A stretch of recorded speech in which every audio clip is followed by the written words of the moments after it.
Olá, meu querido, minha querida, tudo bom? Eu sou Irene Patrícia Nohara e essa aula que eu vou gravar aqui em homenagem aos meus alunos, mestrandos, doutorandos de Reforma Administrativa e Governança Pública.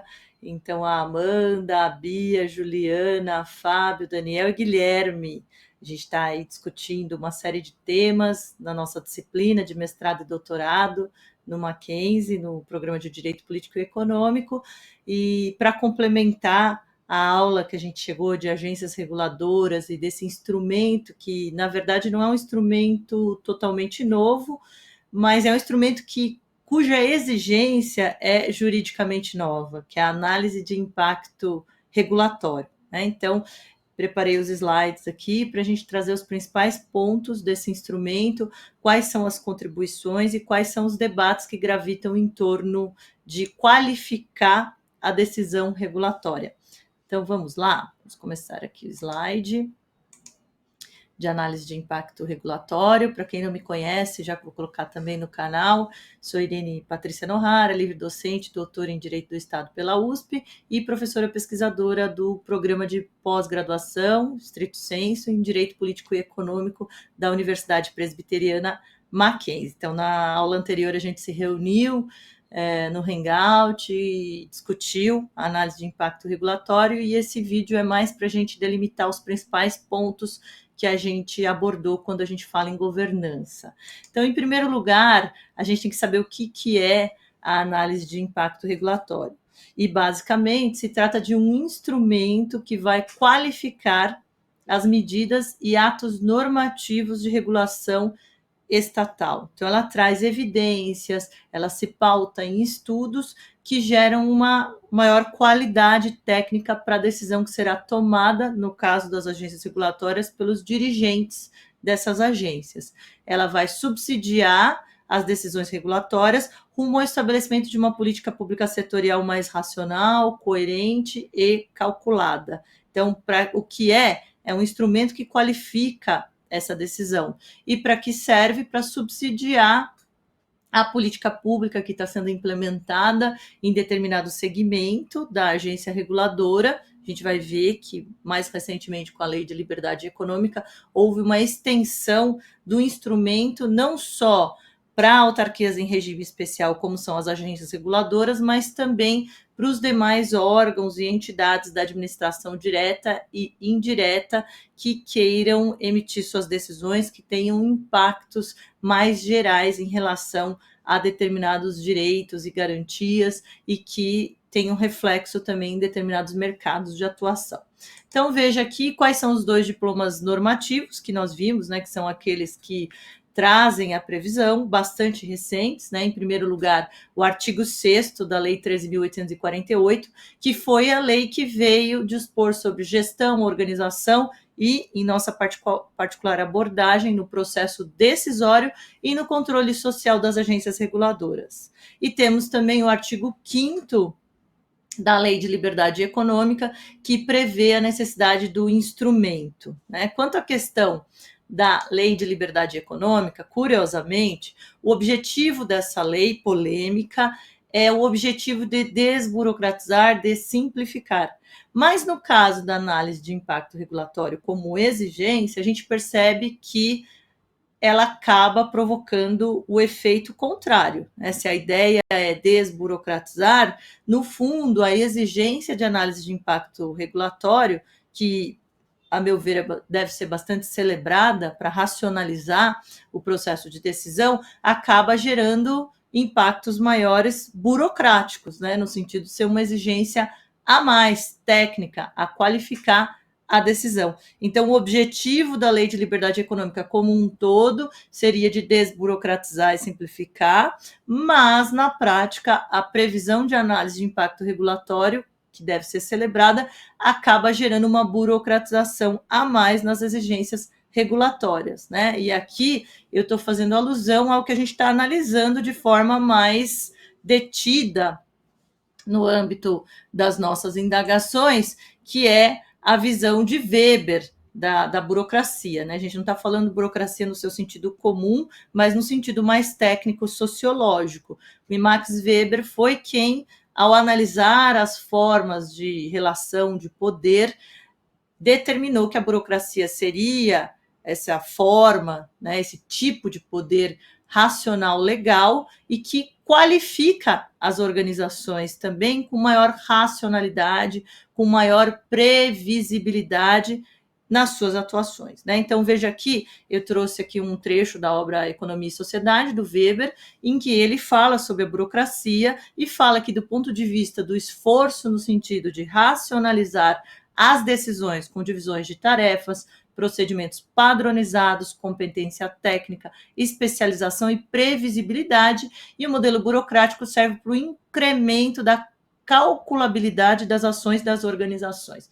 Então, o fato de ter análise de impacto regulatório como antecedente à decisão de regulação gera maior burocratização no sentido weberiano da palavra, no sentido de maior racionalidade, de maior calculabilidade dos impactos das decisões, ainda que tenham gargalos em relação a essa questão de possibilidade de calculabilidade, como a gente está analisando na nossa disciplina, né? Então vejam aqui que a exigência ela gera uma maior burocratização. Então as agências que eu coloquei aqui, que as agências já tinham por praxe a realização de tais estudos, mas doravante também para as agências passa a ser uma exigência mais jurídica, não só uma questão técnica que fazia parte, mas agora especificamente com a lei você tem uma proliferação da utilização da análise de impacto regulatório. E com a lei de liberdade econômica, também você tem uma extensão dessa exigência,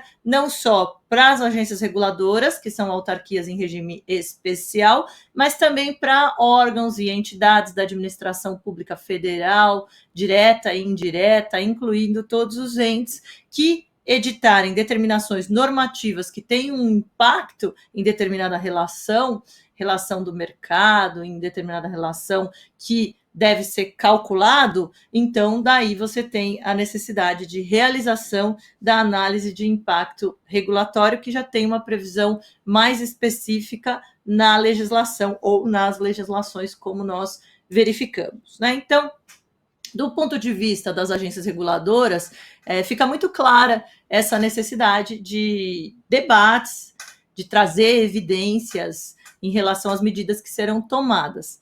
E a lei determina que não é sempre que vai ser obrigatório. É possível, né, a depender de certas circunstâncias, que não há análise de impacto regulatório, mas uma nota técnica ou documento equivalente que fundamente a decisão que será tomada pelos dirigentes.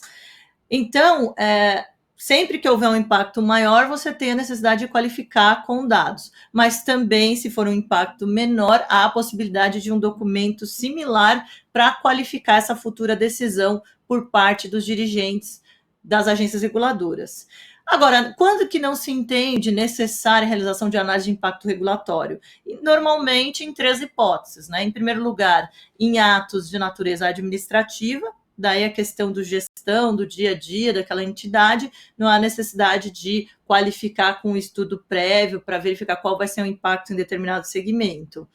No caso da adequação de texto normativo, que às vezes é só uma adequação de redação do texto, então também não há necessidade desses estudos mais complexos. E também em regulações de baixo impacto e, sobretudo, quando houver urgência, né, que não dá tempo de ter o estudo criado pela autoridade técnica, a realização de todo o procedimento necessário por conta da urgência. Nessas hipóteses, aí a própria legislação deixa que não haja necessidade de realização exatamente da análise de impacto regulatório.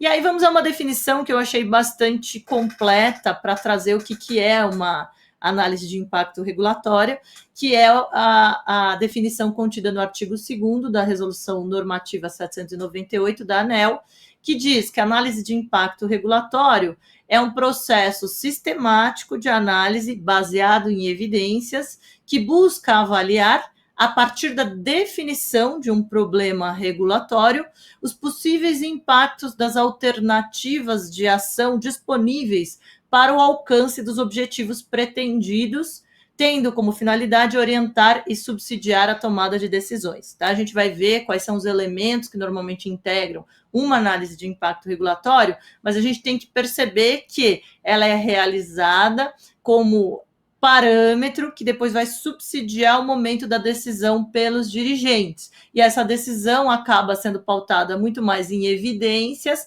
a partir de toda uma estruturação de elementos que compõem a análise de impacto regulatório. Então, eu achei muito boa e completa essa definição legal prevista na resolução da ANEEL.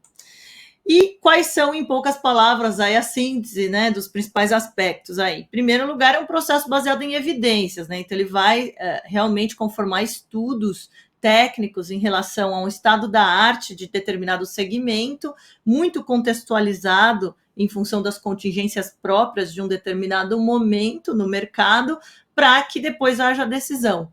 E ele vai, no fundo, possibilitar a ponderação de efeitos das alternativas. Então, o estudo traz as alternativas possíveis e os possíveis, do ponto de vista consequencial, impactos dos usos dessas alternativas conforme o objetivo pretendido. E daí a possibilidade de uma decisão muito mais legitimada e baseada em evidências. Então, o objetivo da análise de impacto regulatório seria justamente orientar com dados, orientar com evidências, para que se conjecture os possíveis impactos das alternativas de ação que estão presentes nesse estudo.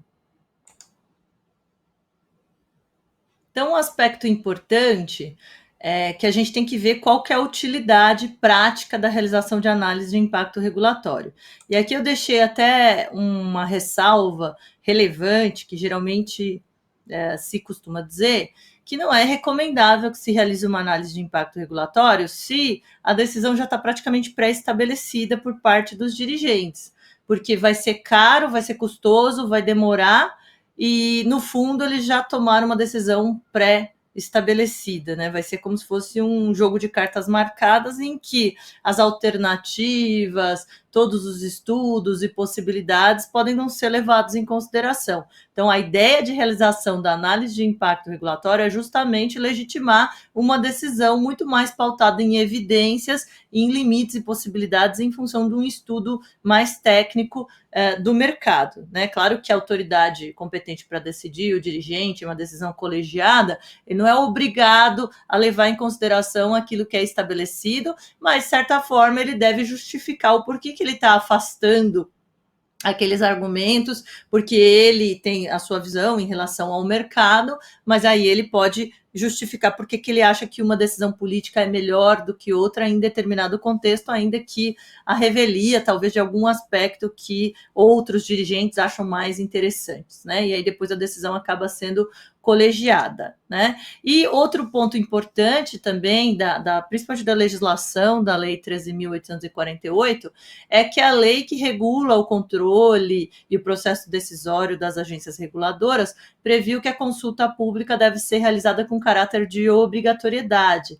Daí, o relatório de análise de impacto regulatório, ele tem que estar presente como um elemento a qualificar também essa consulta, né? Isso é muito importante, porque isso, de certa forma, é uma maneira de compensar assimetrias de informação, você oferecendo uma consulta pública o relatório com o diagnóstico do estado da arte, com as possíveis medidas, para que daí a sociedade civil, os setores interessados participem desse processo e tragam também suas contribuições, que depois serão levadas em consideração no momento da decisão. Então, vejam que na Lei 13.848, no artigo 9º, você tem essa exigência do objeto da consulta pública anterior à alteração de atos normativos, e no artigo 9º, mesmo artigo 9º, parágrafo 3º, se estabelece que a agência reguladora deve disponibilizar na sede e no respectivo site, né, da internet, quando do início da consulta pública, o relatório de análise de impacto regulatório. Então, é ótimo para as pessoas consultarem, ainda que não concordem integralmente com esse relatório, mas pelo menos vão ter acesso a um estado de arte com mais evidências para perceber melhor quais são os gargalos enfrentados nessa possível alteração de atos normativos regulatórios em determinado segmento. Então, é muito importante, exceto informações de caráter sigiloso, no geral, esses dados podem ser consultados e devem ser consultados para que depois haja uma manifestação, né? Lembrando que agora a consulta é obrigatória, a audiência é facultativa, geralmente se realizam as duas quando realmente é um ato que tem um impacto muito grande em determinado segmento, mas a consulta é sempre obrigatória. A consulta te permite verificar o processo, ter acesso à documentação e ter uma manifestação escrita fundamentada nesse processo que depois merece a resposta dada, né, pela agência. Então, veja que também, além da lei das agências reguladoras, a Lei 13.848, ter determinado essa obrigatoriedade, no caso da Lei de Liberdade Econômica, ou seja, no caso dos entes da administração direta ou indireta que não sejam agências reguladoras, também se sugere que haja a realização da consulta pública, ainda que não tenha esse caráter de obrigatoriedade. E essa determinação, além da 9784, que é a Lei de Processo Administrativo, também na LINDB, conforme a alteração da 13.655, há um reforço em relação à necessidade de realização da consulta pública, ainda que em caráter facultativo. Tá? Então, tanto a Lei de Processo Administrativo em âmbito federal quanto o artigo 29 da LINDB, acrescentado pela Lei 13.655, ambas previram em caráter de maior facultatividade. Só uma observação. Quando do trâmite do projeto, a proposta inicial era a obrigatoriedade da consulta, depois que foi transformada em facultativa. O que a análise de impacto regulatório faz, então? Ela qualifica essa interlocução e os participantes, no momento da consulta, vão ter acesso a essas informações, a esse relatório de estudo, e isso poderá propiciar uma influência na futura regulação por meio da consulta, né? Aqui é interessante a gente trazer uma obra que eu costumo usar, que eu acho muito rica nessa abordagem, que é a obra Sociedade de Risco, que discute uma modernidade reflexiva. Então, o Ulrich Beck, apesar de ele não falar modernidade reflexiva como Giddens, ele traz um debate sobre as complexidades e sobre o quanto os riscos que nós enfrentamos na atualidade são riscos invisíveis e que dependem de evidências técnico-científicas para lastrear uma decisão mais criteriosa. Agora, isso não significa que a decisão tenha que ser tomada exclusivamente pelos tecnoburocratas, porque a consulta permite essa interlocução, porque, no fundo, a sociedade tem que ter a oportunidade de influenciar e dizer qual o grau de risco que ela aceita correr em nome do progresso. Então, além do fator técnico necessário, também a consulta permite que haja uma interlocução por meio de questões políticas, éticas, que vão influenciar uma decisão mais legítima, caso seja acatado por parte dos dirigentes da agência reguladora, porque vai ter impacto na vida de várias pessoas, de vários segmentos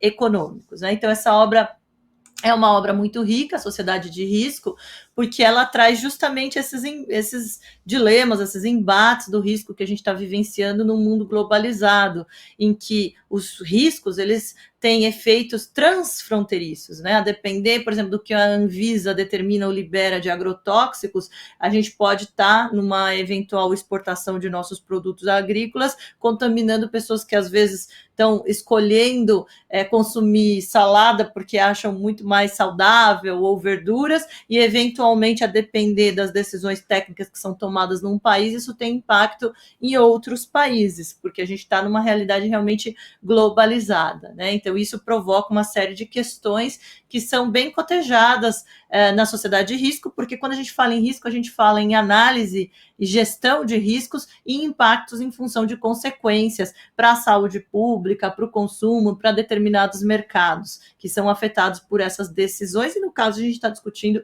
as decisões regulatórias, né? Então, veja que atualmente essa situação técnica da agência, ela provoca emergir realidades próprias de subpolíticas que são estabelecidas no âmbito dessas entidades. Então, se antes o parlamento era o centro que concentrava o debate acerca do que seria restringido ou não a partir de uma decisão legislativa, a partir da proliferação de agências reguladoras, você tem a necessidade de trazer também essa dimensão sociopolítica para o debate, para dentro da perspectiva regulatória, para que haja uma decisão que evite impactar negativamente de forma desequilibrada em determinados setores. Daí que você traz esses elementos próprios da democracia para dentro de agências que teriam, em tese, aspectos mais técnicos, mas pelo fato da sua decisão impactar muitos segmentos, há a necessidade de ampliar por meio da consulta esse debate, né, e evitar captura regulatória, tudo aquilo que se discute em regulação. Então, veja que, em primeiro lugar, é estabelecido na análise de impacto regulatório um problema regulatório, né, então, um problema que é alvo de uma análise mais complexa, inclusive se sugere que, se o problema for demasiadamente complexo, que o relatório também faça um mapeamento de uma experiência não só nacional, mas internacional de tratamento desse problema, né? Porque às vezes outras economias, outros países trazem respostas ágeis. Claro que depois vai ter uma base jurídica para verificar qual é a possibilidade de importação daquela resposta para um contexto legislativo distinto. Também a mensuração, sempre que possível, quantitativa dos impactos do uso das alternativas que são sugeridas no meio da análise de impacto regulatório, mapeando os riscos de utilização de cada uma dessas alternativas sugeridas, né? Então, veja que quando da edição de um ato normativo, ele tem um potencial de recair sobre distintos segmentos e produzir impactos múltiplos, né? Então, impactos na concorrência, porque a depender do critério estabelecido, você afasta certos players ou você inclui certos players. Você pode afastar ou não investimentos em função de uma decisão de ato normativo. Isso pode impactar na eficiência econômica do mercado, a depender das suas características. Pode impactar também, a depender do grau de exigência, na qualidade do serviço prestado, e regulação significa, de fato, analisar e ponderar todas essas complexidades em relação a uma visão consequencial. Então, qualificar a futura ação estatal por análise de impacto regulatório, para que a restrição ou o condicionamento das atividades no poder de polícia, por exemplo, ou mesmo no âmbito dos serviços públicos, não sejam excessivas ou irrazoáveis. Daí que vem essa questão da razoabilidade, né? Foi até minha tese de doutorado foi sobre limites à razoabilidade nos atos administrativos, e razoabilidade é justamente a questão da ponderação dos meios em relação às finalidades, né? Os meios proporcionais das medidas tomadas em relação a um complexo de impactos e uma ponderação. No fundo, eu associo ontológica e pragmaticamente razoabilidade de proporcionalidade, mas sei que alguns autores de direito constitucional costumam separar os dois.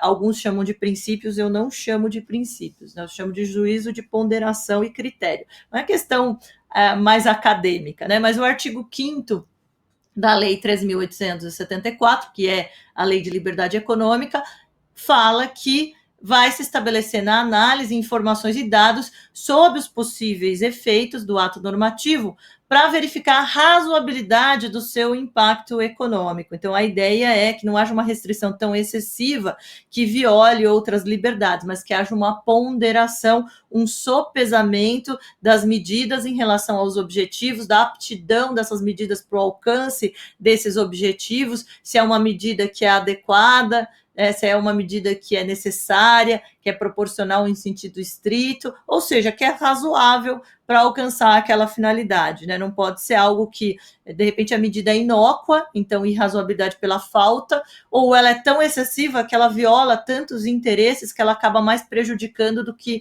auxiliando. Ela vai para resolver um gargalo específico, ela cria vários outros, né? Então, a ponderação da razoabilidade é essencial e um elemento, ingrediente necessário de bom senso no âmbito da análise de impacto regulatório, porque o Estado, ele tem esse papel de regulador. Isso está presente na nossa Constituição de 88, no artigo 174, que determina que o Estado, enquanto um agente normativo e um agente regulador da atividade econômica, ele vai exercer as funções de fiscalização, incentivo e planejamento, sendo que o planejamento é determinante para o setor público e indicativo para o setor privado. Ou seja, no setor público, que é a seara própria do poder público, o planejamento é determinante das ações, né? Então ele vem com uma carga maior de intensidade.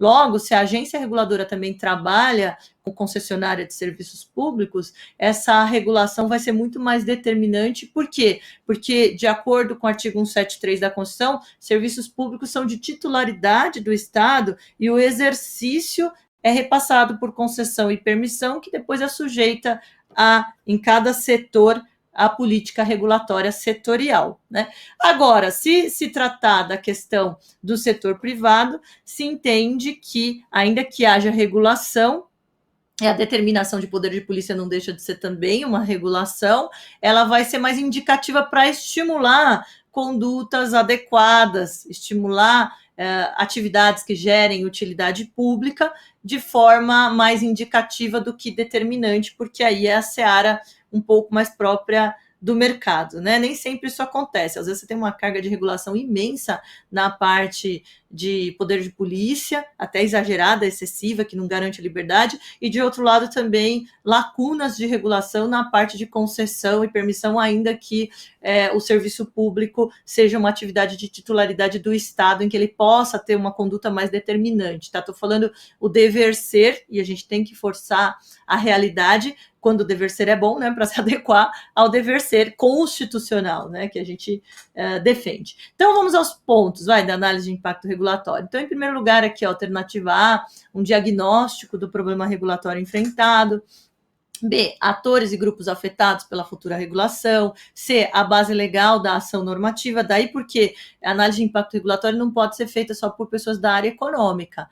É importante que tenham também pessoas da área jurídica para amparar, porque não adianta eu achar uma solução maravilhosa que ocorreu num cenário e aquele instrumento não é possível de ser tomado dentro da regra de competência, dentro das exigências do ordenamento jurídico. A justificativa para a intervenção do Estado, os objetivos da regulação, um descritivo e comparação de alternativas, os possíveis impactos da regulação e a forma também de acompanhamento e fiscalização dos resultados pretendidos, tá? Então, aqui, vou dar um exemplo mais singelo, tá? De possibilidade de debate. A gente sabe que agências reguladoras existem não só em âmbito estadual, mas em âmbito, não só em âmbito federal, perdão, mas em âmbito estadual, em âmbito municipal, né? Por exemplo, em São Paulo, houve um tempo em que se contratou determinada consultoria para realizar auditorias, para verificar como que poderia desconcentrar o segmento de transporte só em 5, 6 a 10 famílias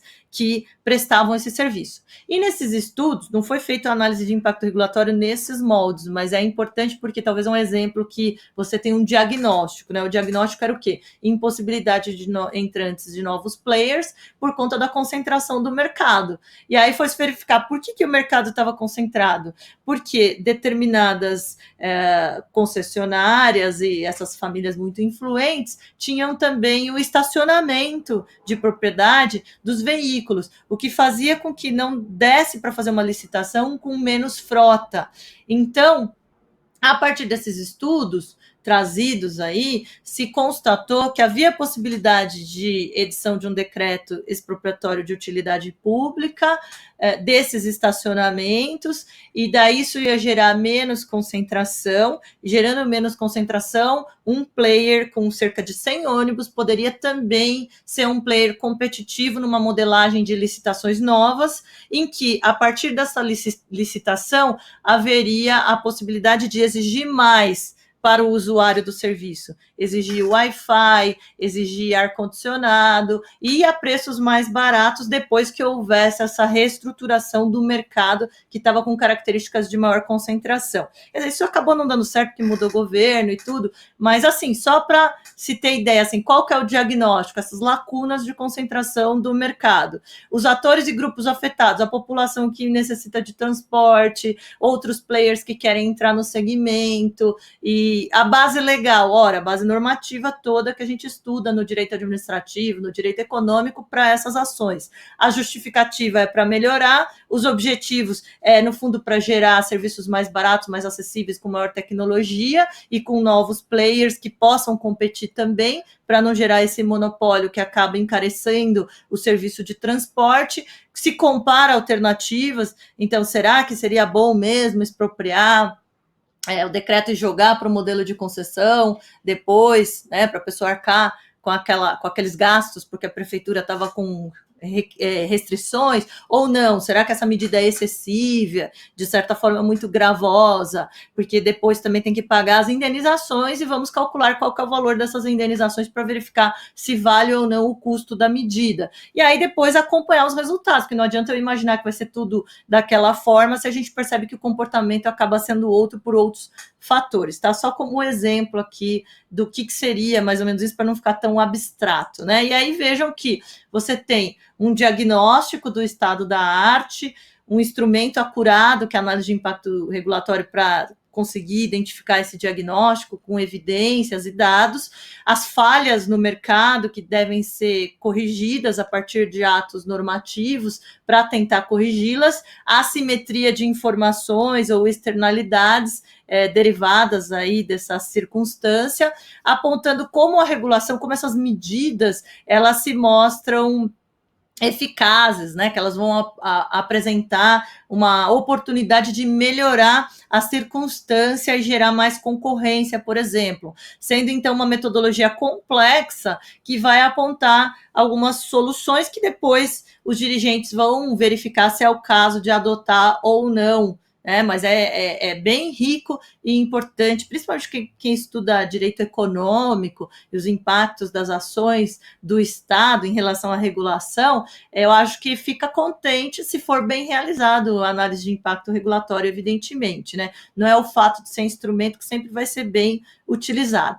E os resultados normalmente visados são, aqui eu coloquei 5 resultados, né, como exemplos. É claro que existem múltiplas possibilidades, analisei os principais, que são preencher lacunas e falhas do mercado, seja por assimetria de informação ou externalidades a serem combatidas, como a gente viu, garantir o bem-estar do usuário do serviço, do ponto de vista de acesso a tarifas módicas, a serviços seguros com qualidade e regularidade. A modelagem da futura concessão vai ser pautada nisso, e isso vai garantir uma prestação mais barata, mais efetiva, a depender, claro, de cada mercado em particular. Manter também um retorno razoável para as concessionárias. Não adianta nada você fazer uma coisa que não vai ser rentável e lucrativa e abrir a licitação, porque a licitação vai ficar deserta, como já aconteceu no segmento de rodovias e pedágio, de ter licitações desertas. Então tem que ter um equilíbrio em relação à lucratividade para atrair bons prestadores de serviços para o âmbito daquele setor em particular.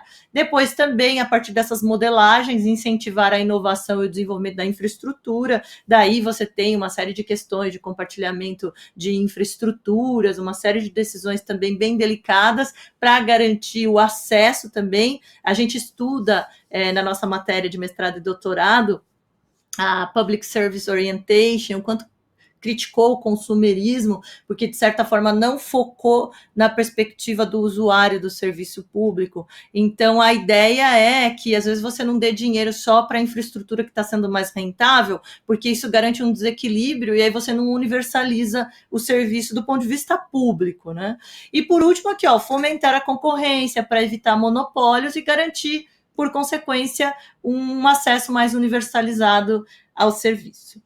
Então é isso, pessoal, é uma explicação básica, rápida, para a pessoa entender. Esse instrumento já era utilizado, mas agora ele tem previsão normativa mais precisa em âmbito legal, não em âmbito infralegal, né, de resoluções, decretos. Então agora, certamente que ele vai ser bastante utilizado e vai nos também auxiliar, nós, pesquisadores, a ter esse instrumental todo para os nossos debates principalmente na pós-graduação estrito. Então, eu espero que você tenha gostado desse vídeo, foi gravado para os meus alunos aí, os mestrandos, os doutorandos que estão analisando questões políticas e econômicas, mas acredito que serve também para muitos daqueles que estão estudando e estão entusiasmados com o instrumento da análise de impacto regulatório.